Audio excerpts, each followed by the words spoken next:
အားလုံးမင်္ဂလာပါခင်ဗျာကျွန်တော်ကတော့ဒေါက်တာကျော်ကိုဝင်းပါကျွန်တော်ယနေ့တင်ပြလိုတဲ့အကြောင်းအရာကတော့ Essence of Marketing and Marketing Strategy ဆိုတဲ့အကြောင်းပဲဖြစ်ပါ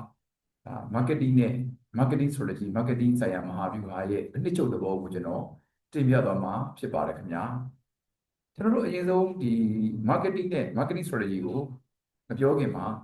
marketing ဆိုတာဘာလဲဆိုတာတွေအရင်လေ့လာဖို့ဖြစ်ပါတယ်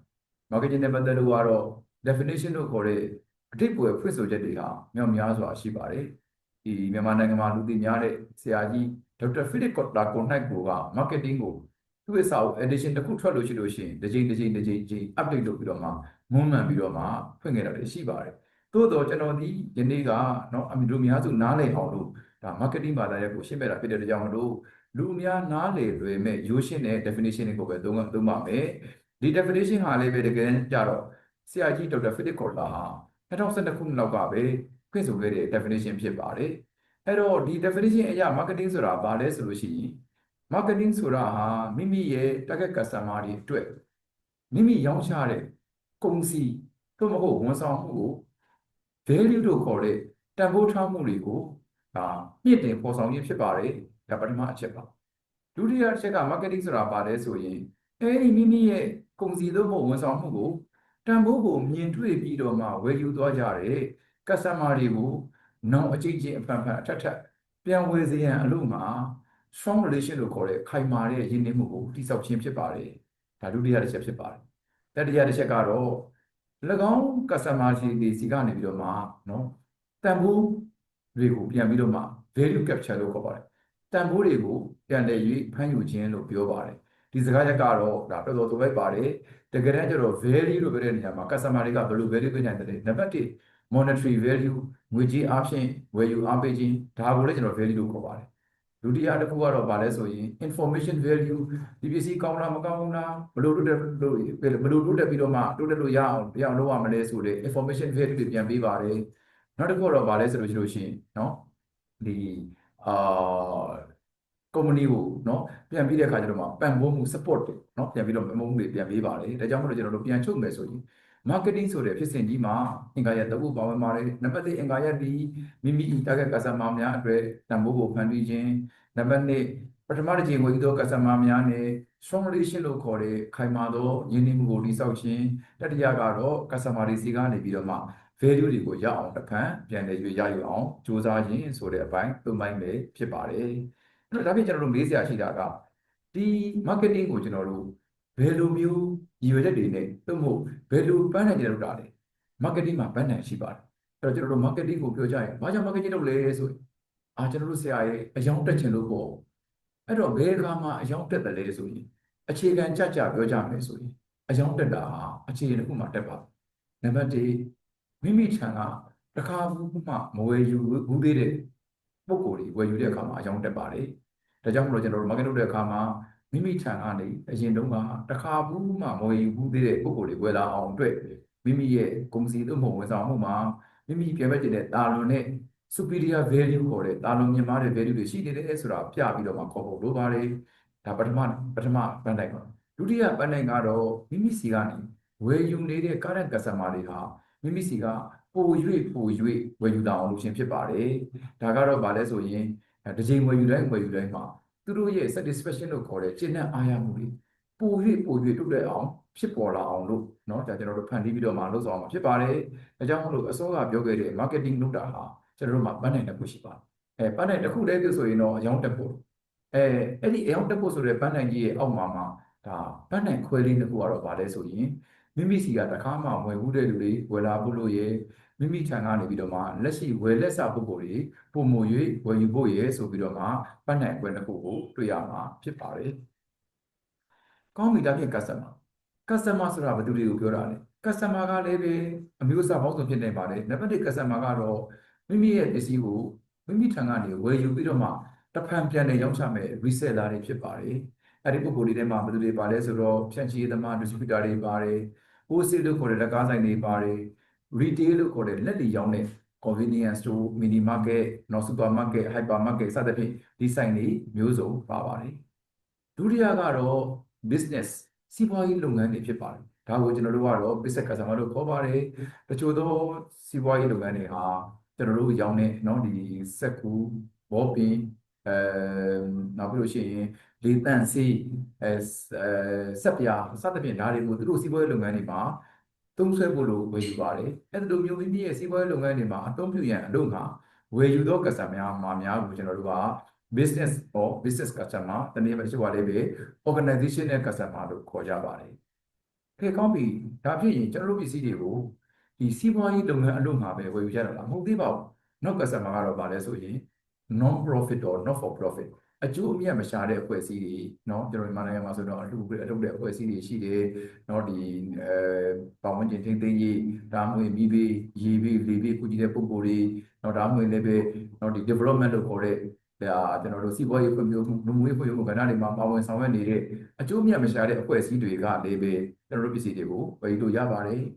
စတုတ္ထအမျိုးအစား customer ကတော့ end user or consumer เนาะစားသုံးမှုဝယ်ယူမှုတွေဖြစ်ပါတယ်ဒါကတော့စောစောပြောခဲ့တဲ့စာအုပ်တွေမောပင်တွေစက်ပြာတွေကိုမိမိအိမ်တော်စုနဲ့မိမိအိမ်တော်စုအသုံးပြုဖို့လို့အတွက်ပြန်လည်ရောက်ချက်မှုပဲဝယ်ယူတဲ့ပုံကိုယ်တွေကိုကျွန်တော်တို့က end user or consumer လို့ခေါ်ပါတယ်ဒါကြောင့်မလို့ customer တွေဒီအဲ့ဒီလိုမျိုးသူတို့ဝယ်ယူတဲ့သဘောတဘာဝပေါ်လိုက်ပြီးတော့မှအမျိုးအစားတွေဝယ်ပြနိုင်ပါတယ်ကောင်းပြီဒါဖြင့်ဘယ်လိုဟာတွေကို marketing လုပ်လို့ရတယ်เนาะအဲ့တော့ marketing လုပ်လို့ရတဲ့ဟာကကျွန်တော်တို့ရေပုံရအပြင်၃မျိုးဖြစ်ပါတယ်ပထမတစ်ခုကတော့ product ဆိုတာကဘာလဲဆိုရင်ဒီပစ္စည်းကိုမဝယ်ယူခင်မှာကိုင်နိုင်နေနမ်းနိုင်နေထိတွေ့နိုင်နေเนาะပြီးရင်အပိုင်လေးပဲယူလို့ရပါတယ်ဘုသဖြင့်တော့ဒါစက်ပြာတုံးတို့သောတိုက်စီတို့ပစ္စည်းမျိုးတွေဒါ product လို့ခေါ်ပါတယ်ကုန်ပစ္စည်းတို့မဟုတ်ကုန်စည်ဖြစ်ပါတယ်ဒုတိယအမျိုးအစားကတော့ service ဝန်ဆောင်မှုဖြစ်ပါတယ်ဒီဝန်ဆောင်မှုရဲ့သဘောတရားကတော့စောစောကကုန်စည်နဲ့ခေါ်ပါတယ်ဘယ်လိုခေါ်လဲဆိုတော့ဝန်ဆောင်မှုသည်၎င်းဝန်ဆောင်မှုကိုမသုံးဆွဲခင်အချိန်အထိထိတွေ့ကင်တွယ်နမ်းရှုံလို့မရပါဘူး intangible ဖြစ်ပါတယ်နောက်ပြီးတော့မှဝန်ဆောင်မှုဆိုတာသဘောကိုခံစားခြင်းတာဖြစ်ပါတယ်အရာတာကိုခံစားခြင်းအကျိုးကျေးဇူးကိုခံစားခြင်းတာဖြစ်ပါတယ်အဲ့ဒီဝန်ဆောင်မှုကိုကြိုက်လို့မိမိရဲ့အိမ်ကိုအပိုင်ခေါ်ယူသွားလို့မရပါဘူးဒါကဒုတိယတတိယကတော့အရင်တုန်းက service ရဲ့အောက်မှာထားတာပါ idea ဖြစ်ပါတယ် idea ဆိုတာကတော့ဆိုတော့ consultancy လို့ခေါ်တဲ့စီးပွားရေးတိုင်ပင်ခံလုပ်ငန်းတွေเนาะနောက်ပြီးတဲ့အခါကျတော့ရှင်ဒီinformation လို့ခေါ်တဲ့သတင်းအချက်လက်တွေเนาะဒါတွေကိုရောက်ကြရတာဖြစ်ပါတယ်ဒါကြောင့်မလို့ကျွန်တော်တို့ရေပုံရအပြင်ပြောမယ်ဆိုရင် customer တွေကိုရောက်တဲ့ပစ္စည်းပြီး products ရဲ့ services ရဲ့ ideas ရဲ့ဆိုပြီးတော့မှ၃မျိုးရှိတာကိုတွေ့ရမှာဖြစ်ပါတယ်ကောင်းပြီအဲ့တော့ကျွန်တော်တို့ marketing လုပ်ပြီဆိုတော့ marketing plan လုပ်ပါတယ် marketing plan ဆိုတာဘာလဲဆိုရင်ဘယ်လုပ်ငန်းတွေကိုဘယ်သူတွေကိုဥတည်ပြီးတော့မှဘယ်အချိန်မှာဘယ်ကာလမှာဘယ်သူတွေကဘယ်လောက်ကြာဘယ်လိုရင်းမြစ်တွေကိုသုံးပြီးလုပ်မယ်ဆိုတဲ့ document တွေတခုဖြစ်ပါတယ်မှတ်တမ်းမှတ်ရဖို့ခင်ဗျာ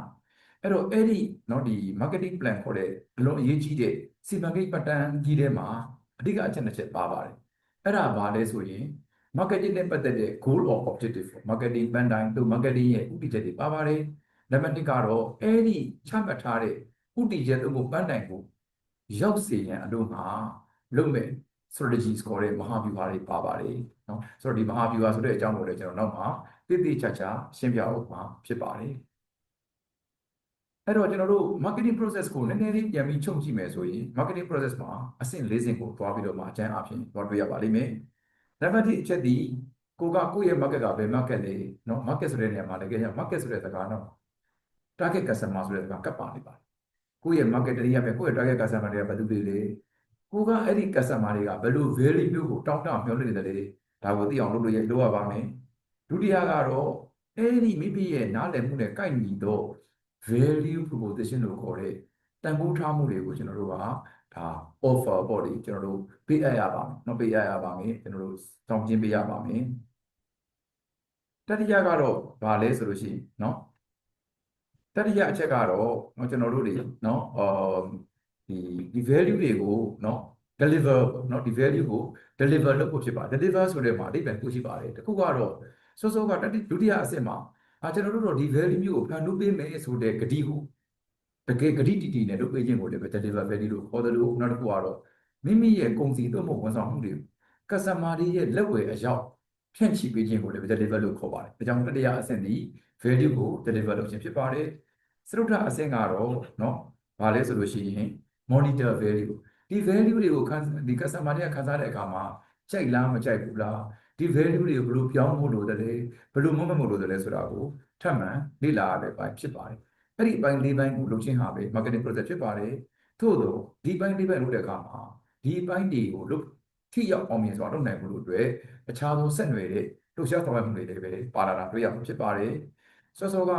မိမိကဘယ် customer တွေကိုရောင်းချမှာလဲလို့သတ်မှတ်တဲ့အခါမှာ market research တွေ survey တွေကိုယ်တိုင် marketing ဆင်ကြည့်တာမျိုးတွေcustomer တွေကို segmentation လုပ်ကြည့်တာမျိုးတွေ targeting လို့ခေါ်တဲ့ customer ကိုပြစ်မှတ်ထားချမှတ်တာမျိုးတွေဒီဆောင်ရွက်ချက်တွေလိုလာပါတယ်ဒုတိယအဆင့်မှာတော့เนาะဒီ market ထဲကိုဘယ်လို value တွေကိုစောင့်ကြည့်ပေးမလဲဆိုရင် positioning ပေါ့မိမိပစ္စည်းကိုမိမိရဲ့ပြိုင်ဘက်တွေနဲ့နှိုင်းချတဲ့အခါမှာ customer ရဲ့စိတ်အာရုံမှာဘယ်လိုတိစောက်မလဲဆိုတဲ့မဟာဗျူဟာလိုအပ်လာပါတယ်အဲ့ဒါကိုကျွန်တော်တို့က positioning strategy လို့ခေါ်ပါတယ်တတိယ deliver value ကတော့ဗာလဲဆိုရင်เนาะတေချာเนาะ marketing မိမိ marketing လုပ်တဲ့ပစ္စည်းတွေရဲ့အရသာကို customer တွေခံစားနိုင်အောင်အတွက် marketing planning လုပ်ခြင်း marketing mix element လို့ခေါ်တဲ့ marketing ဒီ process မှာပါဝင်တဲ့ဒီအင်္ဂါရက်တွေကိုစုစည်းပေါင်းစည်းခြင်းเนาะဒါတွေပါလာမှာဖြစ်ပါတယ် monitor value ကတော့ဘာပါလဲဆိုရင်เนาะစောစောကဒီ customer တွေကိုเนาะ customer တွေကမိပစ္စည်းကိုသုံးစွဲတဲ့အခါမှာ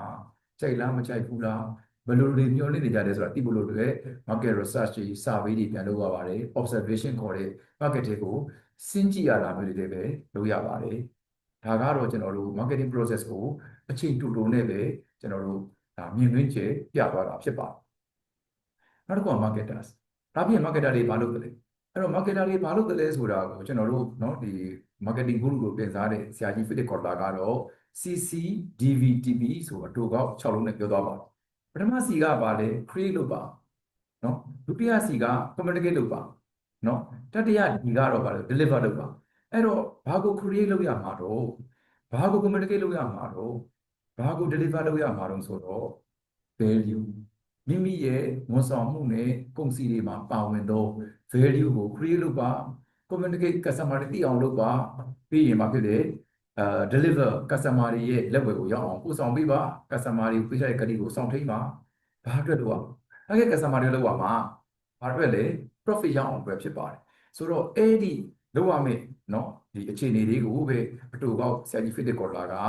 create value communicate value deliver value to target customer at a profit or for profit ဆိုပြီးတော့မှ CCDV TP ဆိုပြီးတော့မှသတ်မှတ်သွားပါတယ်အဲ့တော့ကျွန်တော်တို့စောစောက marketing strategy အကြောင်းပြောခဲ့တာရှိပါတယ်အဲ့တော့ marketing strategy အထူးသဖြင့်တော့ကျွန်တော် deliver ဘိုက်ပါပေါ့နော်မိမိသတ်မှတ်ထားတဲ့ value တွေကို customer ရောက်အောင်ဒီလက်ကိုရောက်အောင် customer စိတ်အားရုံမှာကျွန်တော်တို့ဂရုပေးတဲ့အတိုင်းဖြစ်အောင်ပေါ်ဆောင်တဲ့နေရာမှာ marketing ရဲ့အင်္ဂါရက်တွေလိုပါတယ်အဲ့ဒါကို marketing mix element ဆိုခေါ်ပါတယ်အဲ့တော့ကျွန်တော်တို့တွေကရောင်းတဲ့ပစ္စည်းကတာမန်အားဖြင့်ရေပုံ2မျိုးပြကြပါဘူး product ရောင်းမယ်ဆိုရင်ကျွန်တော်တို့ 4P လို့ပြောပါတယ်အဲ့ဒါဘာလဲဆိုရင်မိမိရဲ့ product ကိုကောင်းအောင်လုပ်ရမယ်ဘယ်လိုကောင်းအောင်လုပ်ရမလဲ product quality ကောင်းအောင်လုပ်ရမယ် product ကပေးတဲ့အကျိုးကျေးဇူးတွေကိုဒီ customer အတွက်အကျိုးကျေးဇူးတွေရှိအောင်ဖန်တီးရမယ် product ရဲ့ value proposition တွေကို customer ကနှစ်သက်အောင်လို့ကျွန်တော်တို့စွမ်းဆောင်ရမှာဖြစ်ပါတယ်ဒုတိယကတော့အဲ့ဒီ product ပေါ်မှာ price ကိုတင်ရပါမယ် price ကိုဘာဖြစ်လဲဆိုရင်မိမိရဲ့ competitor တွေနဲ့ရှင်းလို့ရရမယ် customer တွေလက်ခံနိုင်တဲ့ကျိုးတဲ့အကြောင်းတင် price ပဲဖြစ်ဖို့လိုပါတယ်တတိယကတော့ distribution ပါအဲ့ဒါကိုကျွန်တော်တို့ place လို့ပြောပါတယ်အဲ့ဒါကတော့ပစ္စည်းကိုလွယ်တကူဝယ်ယူရရှိအောင်ဆောင်ရွက်ရမယ်ပြီးတဲ့အခါမှာ customer တွေကဒီပစ္စည်းကိုမှားခြင်းနဲ့ဝယ်ခြင်းနဲ့ဆိုရင်မှားလို့လွယ်အောင်ဝယ်လို့လွယ်အောင်ကျွန်တော်တို့စီစဉ်ထားပေးဖို့လိုပါတယ်စရုပ်ထပ်ပြီး promotion ဆိုတဲ့စကားကတော့ဒါတော်တော်များက promotion လို့ပြောပြီးဆိုရင် sales promotion လို့လည်းပဲတော်တော်ပြီးတော့မှဘောင်ချင်းဆိုတာသတ်မှတ်တဲ့ကြောင့်မလို့ခုနောက်ပိုင်းမှာ marketing communication marketing ဆိုင်ရာဆက်ဆံပြောဆိုခြင်းမဟာဗျူဟာလို့ပြောပါတယ်အဲ့ဒီ promotion ကတော့ဘာလို့ရမှာလဲမိမိပစ္စည်းရဲ့စောစောက quality တွေ benefits တွေ value တွေကိုသိအောင်လို့เนาะဒီပေါင်းစုံနဲ့လုပ်ရမယ်ဒီပေါင်းစုံဆိုတဲ့နေရာမှာရေပုံအဖြစ်9နည်း personal selling အကြောင်းဝန်နဲ့ခန့်အပြီးရောင်းနေရမယ် advertising ကြော်ညာတွေလုပ်ရမယ် sale promotion အကြောင်းမဲ့တွေလုပ်ငန်းတွေလုပ်ရမယ် publicity public relation ခေါ်တဲ့လူထုဆက်ဆံရေးတွေလုပ်ရမယ် direct marketing တိုက်ရိုက် online ရတော့ကောင်းမျက်နှာချင်းဆိုင်ပြီးတော့ကောင်းဓာတ်ရိုက်ရောင်းချမှုတွေကိုလုပ်ပေးရမှာဖြစ်ပါတယ်ဒီ 4P model မှာတော့ဖြစ်မိမိရောက်တဲ့ပစ္စည်းဒီကုန်စည်သို့မဟုတ်ကုန်ပစ္စည်းဆိုရင်ဒီ 4P model ကိုဒီနေ့ဒီတိုင်းသုံးနေကြပါသေးတယ်ဒါပေမဲ့မိမိရဲ့ပစ္စည်းကเนาะ service ဖြစ်ခဲ့ service ကဆိုတော့ဒီကုန်စည်နဲ့မတူတာပါလဲဆိုရင် service ပစ္စည်းဒီသူ့ကိုမဝယ်ခင်မှာထိတွေ့ကင်တွေနမ်းရှုပ်လို့မရဘူးအဲ့တော့အဲ့ဒီလိုထိတွေ့ကင်တွေနမ်းရှုပ်လို့မရတဲ့ကြောင့်မလို့ကျွန်တော်တို့ဒီဆိုတော့ 4P နဲ့မလုံတော့ပဲနဲ့ another other 3Ps ပေါ့ P သုံးလို့ထည့်ရပါအဲ့ဒါပါတယ်နံပါတ်1 physical evidence customer ကမိမိ service ကိုမသုံးဆောင်ခင်ကပဲမိမိရဲ့ရုံးခန်းတွေမိမိဝန်ထမ်းတွေရဲ့ uniform တွေเนาะဒီလက်ကင်အိတ်တွေမိမိ company ရဲ့ logo တွေတခြားထိတွေ့ကင်ကျွန်တော်ရရဲ့เนาะဒီအခန်းရဲ့အစဉ်အပြင်เนาะဒီ furniture တွေเนาะကားတွေပေါ့အဲ့ဒါတွေအကုန်လုံးဟာ customer တွေမျက်စိပတ်တာရှိပြီးတော့မှဆွဲလန်းနှစ်သက်ဆွဲလန်းအောင်ဆောင်းနေဖို့လိုပါတယ်ဒါပထမပြီးပါဒုတိယပြီး process အဲ့ဒါပါလေ customer က order လုပ်တဲ့အခါ customer ကိုတွားရောက်ပို့တဲ့အခါ customer ကငွေပေးတဲ့အခါမှာလုပ်ငန်းစဉ်တွေကိုလွယ်ကူရိုးရှင်းလျင်မြန်အောင်လုပ်ဖို့လိုပါတယ်စက်တမပီကတော့ပါလဲဆိုလို့ရှိရင်စက်တမတတမပီကတော့ဒါ people လို့ခေါ်တဲ့ဒီ service ကိုပေးမဲ့ပုံစံတွေဖြစ်ပါတယ်သူတို့ရဲ့ရုပ်ရည်သွင်းပြင်ပုံစားပုံဒီမျက်စိပတရာဖြစ်ရမယ်ယဉ်ကျေးရမယ် relationship skills ခေါ်တဲ့ customer တွေနဲ့ဆက်ဆံရေးကောင်းမွန်ရမယ် selling skills ကိုခေါ်တဲ့ရောင်းချရေးဆိုင်ရာတွေ့ကြုံမှုတွေမြင့်မားရမယ် customer ဝန်ဆောင်မှု customer service ပေးတဲ့နေရာမှာတည်ငြိမ်ပြီးတော့မှဒါ customer ဆွဲမဲ့သွားအောင်နှစ်သက်သွားအောင်လို့ဆွတ်ဆောင်နိုင်ကြဖို့လိုပါတယ်ဒါကြောင့်မလို့ဆွတ်ဆောင်က service ရဲ့ intangible လို့ခေါ်တဲ့မစားသုံးခင်မှာเนาะထိတွေ့ကင်တွေနှက်ရှုပ်လို့မရဘူးဆိုတဲ့သဘောအရာအဲ့ဒီ P3 ခုကို physical evidence process နဲ့ people လို့ခေါ်တဲ့ P3 ခုကိုကျွန်တော်တို့ထည့်ပေးရခြင်းပဲဖြစ်ပါတယ်ဒီကောင်းပြီဆိုတော့ပြောခဲ့တဲ့ marketing strategy marketing strategy ဆိုတာဘာလဲဆိုတော့ marketing strategy ဆိုတာဟာတကယ်တမ်းကျတော့เนาะကျွန်တော်တို့ program ဆို activities တွေပါပဲအစီအစဉ်တွေလှုပ်ရှားဆောင်ရွက်ချက်တွေပါသို့တော့အဲ့ဒီတာမန်လှုပ်ရှားဆောင်ရွက်ချက်တွေ activities တွေနဲ့ marketing strategy နဲ့ဘာကွာလဲဆိုရင် marketing strategies marketing program တွေရဲ့အနှစ်သာရဒီနံပါတ်1အဲ့ဒီ activities တွေအဲ့ဒီ program တွေကိုအကောင့်တွေပေါ်လို့ရှိရင်မိမိချမှတ်ထားတဲ့ marketing goal marketing objective ကိုပေါက်မြောက်အောင်မြင်မှုရှိရမှာဖြစ်ပါတယ်ဒုတိယကတော့ဘာလဲဆိုရင်အဲ့ဒီ marketing